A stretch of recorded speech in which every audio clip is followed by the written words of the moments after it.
Perkenalkan, kami dari kelompok 4 yang beranggotakan 3 orang, saya Dina Susyanti dan teman saya Suni Octavia dan Monica Lorenza, ingin memberikan edukasi yang mungkin kamu tidak ketahui.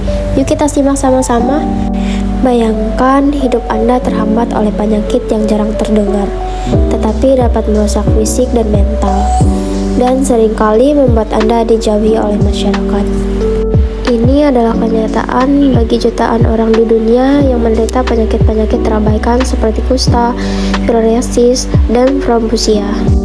Meskipun penyakit-penyakit ini dapat diobati dan dicegah, mereka seringkali terabaikan, tidak mendapatkan perhatian yang layak, dan menimbulkan stigma sosial yang mendalam. Namun, dengan pengetahuan dan upaya bersama, kita dapat membantu menghilangkan penderitaan ini dan memastikan bahwa mereka yang terpapar bisa mendapatkan pengobatan yang mereka butuhkan. Mari kita pelajari lebih dalam tentang penyakit-penyakit ini dan bagaimana kita semua dapat berperan dalam penanggulangannya. Penyakit terabaikan atau neglected disease adalah kelompok penyakit yang sering kali tidak dapat perhatian atau pengobatan yang memadai, meskipun mereka mempengaruhi banyak orang, terutama di negara-negara berkembang. Penyakit-penyakit ini umumnya terkait dengan kondisi sosial dan ekonomi yang buruk serta kekurangan akses terhadap layanan kesehatan. Berikut adalah penjelasan mengenai 3 jenis penyakit terabaikan yang sering ditemukan di beberapa bagian di dunia. Yang pertama yaitu kusta. Kusta adalah penyakit infeksi kronis yang disebabkan oleh Mycobacterium leprae. Penyakit ini mempengaruhi kulit, saraf tepi, saluran pernapasan, dan mata. Kusta menular melalui kontak langsung dengan cairan tubuh penderita yang terinfeksi, namun tingkat penularannya sangat rendah.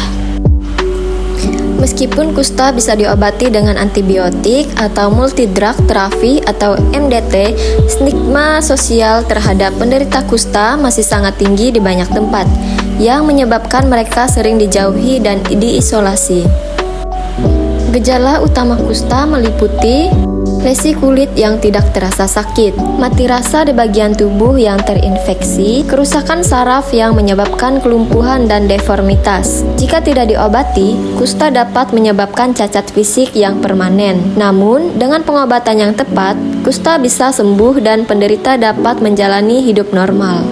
Yang kedua, filariasis atau penyakit kaki gajah. Filariasis adalah penyakit yang disebabkan oleh cacing filaria yang ditularkan melalui gigitan nyamuk yang terinfeksi. Penyakit ini menyebabkan pembengkakan berat pada kaki, yaitu terutama pada bagian bawah tubuh yang disebut dengan kaki gajah.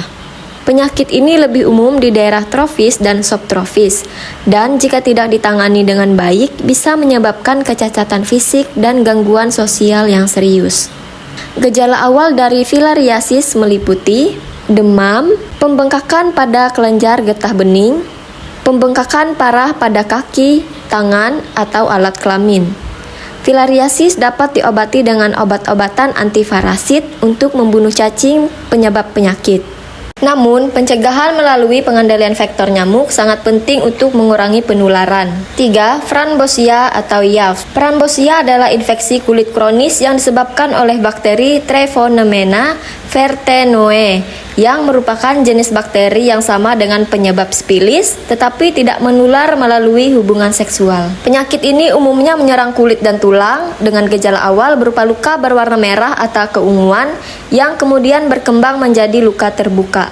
Jika tidak diobati, infeksi ini dapat merusak tulang, sendi, dan organ tubuh lainnya. Gejala frambosia meliputi lesi kulit yang menyakitkan, terutama di area kaki, tangan, dan wajah, pembekakan kelenjar getah bening, kerusakan tulang dan sendi jika infeksi berkembang lebih lanjut. Pengobatan frambosia relatif sederhana dengan menggunakan antibiotik, terutama dengan antibiotik jenis penisilin. Ini bisa dicegah dengan upaya pencegahan yang mencakup pengobatan massal di daerah-daerah endemik. Jadi kesimpulan, 3 penyakit tersebut meskipun dapat diobati dan dicegah, tetap menjadi masalah besar di banyak bagian dunia karena kurangnya perhatian medis, stigma sosial, dan keterbatasan akses kesehatan. Penanggulangan penyakit-penyakit ini membutuhkan upaya kolaboratif termasuk pendidikan masyarakat, akses ke perawatan medis yang memadai, dan pengendalian faktor-faktor yang memfasilitasi penyebaran penyakit. Eh